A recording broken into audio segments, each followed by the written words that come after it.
अस्सलाम वालेकुम, मैं हूं साजिद हसन। आप मेरा यूट्यूब चैनल देख रहे हैं। पाकिस्तानी टीम में सर्जरी की बातें हो रही हैं और बड़ी सर्जरी के बारे में अब तक फैसले भी हो चुके हैं कुछ, और कुछ फैसले होना बाकी हैं जब तक गैरी क्रिस्टन की रिपोर्ट नहीं आएगी।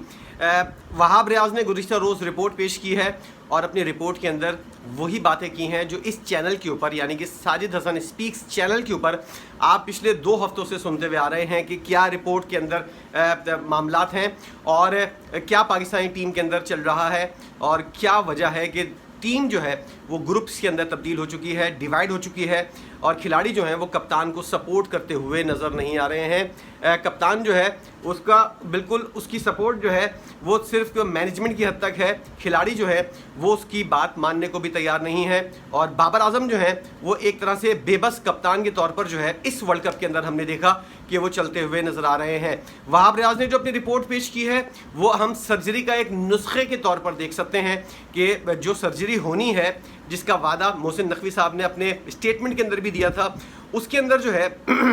मेन जो सर्जरी का जो तरीक़ाकार है वो तो गैरी क्रिस्टन की रिपोर्ट के अंदर सामने आएगा। लेकिन उससे पहले बाबर आजम वहाब रियाज ने जो कुछ कहा है, जो कुछ बताया है, अच्छा बाबर आजम ने जो बताया है और जो रिपोर्ट के अंदर कहा है वो चीज़ें कुछ नई नहीं हैं। वो मोहसिन नकवी साहब को सब पहले से पता है। इस रिपोर्ट के अंदर जो है जो वहाब रियाज ने और बाबर आजम ने दी है, इसके अंदर कोई आपको नई बात सुनने को और देखने को नहीं मिलेगी। गो के नई बात तो गैरी क्रिस्टन की रिपोर्ट के अंदर भी नहीं मिलेगी, लेकिन हो सकता है कि उसके अंदर कुछ पॉइंट्स ऐसे हों जिनके बारे में अब तक किसी की नज़र नहीं गई हो और वो हतमी रिपोर्ट होगी। उसके अंदर ये बताया भी जाएगा कि जो सर्जरी होने वाली है जो सर्जरी की जानी है उसके अंदर उसका तरीक़ाकार क्या होगा और वो किस तरह की जाए जिसकी वजह से पाकिस्तानी टीम जो है वो जीत की राह पर गामजन हो। वहाब रियाज ने अपने ऊपर से, सर के ऊपर से बिल्कुल तमाम तर बोझ जो है वो हटा दिया है और सारा मलबा जो है वो टीम के खिलाड़ियों के ऊपर डाल दिया है। आपसे कोई भी नहीं पूछ सकता कि टीम के अंदर उसामा मीर को क्यों नहीं रखा, अबरार अहमद को अगर टीम के अंदर रखा है तो क्यों नहीं खिलाया, शादाब खान को इतने ज़्यादा मौक़े क्यों दिए गए, शाहिन शाह अफरीदी अगर बाबर आजम की बात नहीं मान रहा था उसको टीम से ड्रॉप क्यों नहीं किया गया, और हारिस रऊफ जो है ना कोई कारकर्दगी है उसकी, ना कोई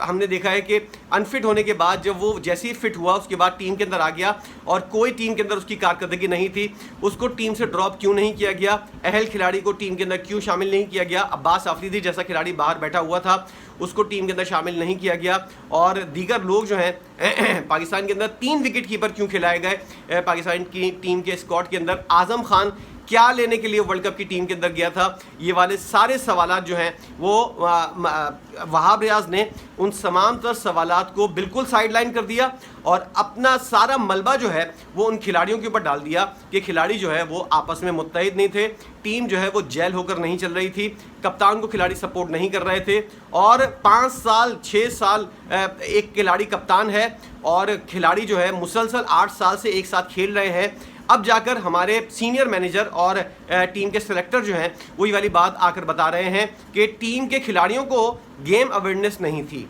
ये एक बहुत बड़ा सरप्राइज़ है कि खिलाड़ियों को गेम अवेयरनेस नहीं है और वो 8 साल से 5 साल से टीम के साथ खेल रहे हैं और इन तमाम तर खिलाड़ियों को बग़ैर गेम अवेयरनेस के इतने अरसा खिलाया गया और कोई पूछने वाला नहीं था। पाकिस्तानी टीम के अंदर जैसा कि आपको याद होगा कि उस्मान ख्वाजा ने एक बात की थी अपने इंटरव्यू के अंदर,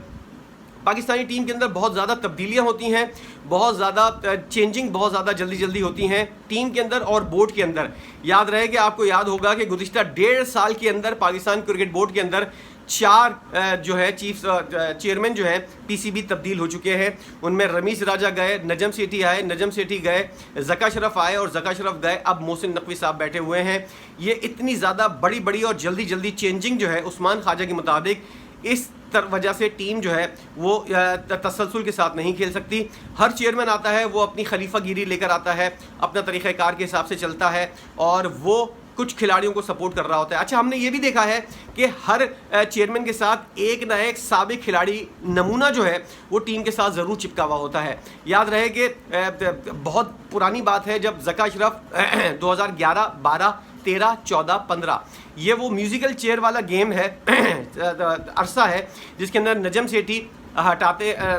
को अदालत हटा देती है, ज़का अशरफ आ जाते हैं, ज़का अशरफ को अदालत हटा देती है, नजम सेठी आ जाते हैं, उसके बाद नजम सेठी को फिर अदालत हटा देती है और ज़का अशरफ आ जाते हैं। ये म्यूज़िकल चेयर वाला खेल जो है ये इस अरसे के अंदर चला और उसके अंदर मुसलसल जो है वो कोई ना कोई नमूना जो है वो इन चेयरमैन पीसीबी के साथ मौजूद रहा। शरियार खान साहब जब पाकिस्तानी टीम के चेयरमैन पीसीबी थे और उनके दौर के अंदर जब पाकिस्तानी टीम जीती भी और मियां नवाज शरीफ साहब की हुकूमत के अंदर जब उनको चेयरमैन पीसीबी बनाया गया, उस वक्त हमने देखा कि वो अपने तौर पर फैसले करते थे, किसी साबिक खिलाड़ी से कोई मशवरा नहीं करते थे। 2015, 16, 17 ये वो दौर था जो सुनहरी दौर था। उसके अंदर पाकिस्तानी टीम ने जो है वो बेहतरीन कारकर्दगी का मुजाहरा भी किया, चैंपियंस ट्रॉफी अपने नाम की और उसके बाद जो है हमने देखा कि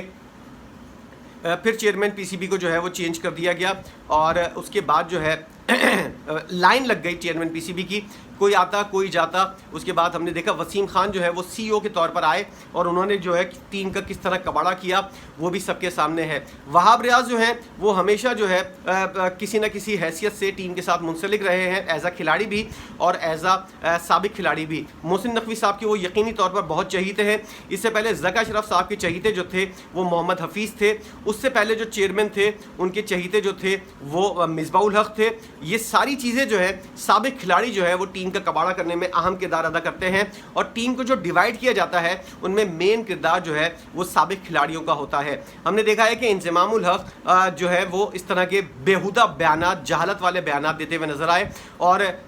रोहित शर्मा ये वाली बात कहता हुआ नजर आया कि जितना एहतराम में इंज़मामुल हक का करता था एज अ बैट्समैन, अब उनकी बातों से इस बात का अंदाज़ा हो रहा है कि वो एहतराम जो है वो शायद गलत करता था। ये लोग जब तक क्रिकेट खेलते थे, इंज़मामुल हक हुए, शाहिद खान आफरीदी हुए और दीगर खिलाड़ी जो हुए, जब तक क्रिकेट खेलते थे, जब तक इन लोगों की इज्जत होती थी, मोहम्मद हफीज़ को भी शामिल कर लें आप, वहाब रियाज को भी शामिल कर लें, थोड़ी बहुत जो इज्जत थी इनकी क्रिकेट की वजह से, अब ये लोग मीडिया के ऊपर आकर और पीसीबी के अंदर जो जॉब्स हासिल की हैं इन्होंने, इसके अंदर आकर और ख़ास तौर पर अपने मुंह की बकवास की वजह से ये अपनी सारी रही सही जो इज्जत थी, जो इन्होंने इतने अपने करियर के अंदर कमाई थी, वो सारी इज्जत जो है उसको दाव पर लगाते हुए, उसको मिट्टी में मिलाते हुए नजर आ रहे हैं। यही चीज़ वहाब रियाज के साथ भी है। तमाम तर जिम्मेदारी आपके ऊपर बनती है, लेकिन आप तमाम तर जिम्मेदारी जो है वो खिलाड़ियों के ऊपर डालते हुए नजर आते हो और अपने आप को बिल्कुल बरियों जमा कर देते हो कि खिलाड़ियों के अंदर, टीम के अंदर इत्तेहाद नहीं है, गेम अवेयरनेस नहीं है, मशवरा देते हुए नजर आते हैं। खुद ने जब ऐसा खिलाड़ी जिसने खुद कभी डोमेस्टिक क्रिकेट नहीं खेला हो